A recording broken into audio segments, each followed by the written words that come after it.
Hello বন্ধুরা, কেমন আছো সবাই? আজ আমরা কথা বলবো একজন অসাধারণ মানুষকে নিয়ে, যার নাম এলন মাস্ক। তিনি যা করেন তাতেই নতুন কিছু চমক থাকে।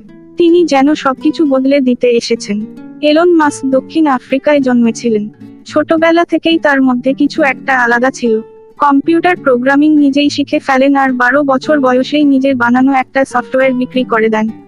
পরে আমেরিকায় গিয়ে পেপ্যাল নামে একটা কোম্পানি খোলেন, যেটা দিয়ে অনলাইনে টাকা পাঠানো অনেক সহজ হয়ে যায়। কিন্তু পেপ্যাল তো ছিল মাত্র শুরু।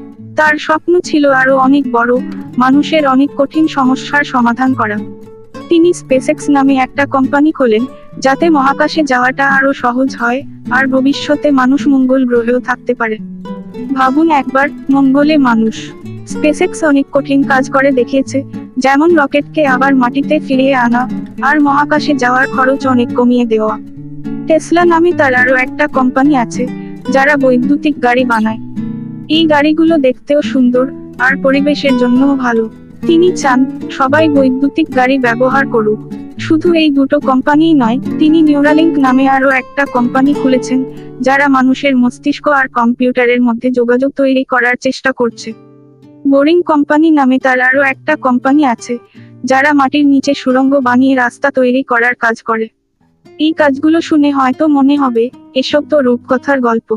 কিন্তু এলন মাস্ক অসম্ভব কাজগুলোও করে দেখিয়েছেন। এখন তিনি স্পেসএক্স নিয়ে খুব ব্যস্ত, মঙ্গল গ্রহে যাওয়ার জন্য নতুন মহাকাশযান বানাচ্ছেন। টেসলার নতুন গাড়ি আর অটোমেটিক ড্রাইভিং এর ওপরও কাজ করছেন। টুইটার কিনে নেওয়ার পর এখন এক্স, সেখানেও অনেক কিছু পরিবর্তন করছেন। অনেকে তার এই কাজ নিয়ে অনেক কথা বলছেন। নিউরালিঙ্ক আর বোরিং কোম্পানির কাজও চলছে, তবে সেগুলো নিয়ে এখনো খুব বেশি কিছু জানা যায়নি। এলন মাস্ক একজন অন্যরকম মানুষ, তার সাহস আর নতুন কিছু করার চেষ্টায় বিশ্বকে অনেক বদলে দিয়েছে। আপনাদের কেমন লাগে এলন মাস্কের কাজ? কমেন্টে জানান। ভিডিওটা ভালো লাগলে লাইক, শেয়ার আর সাবস্ক্রাইব করতে ভুলবেন না। ধন্যবাদ।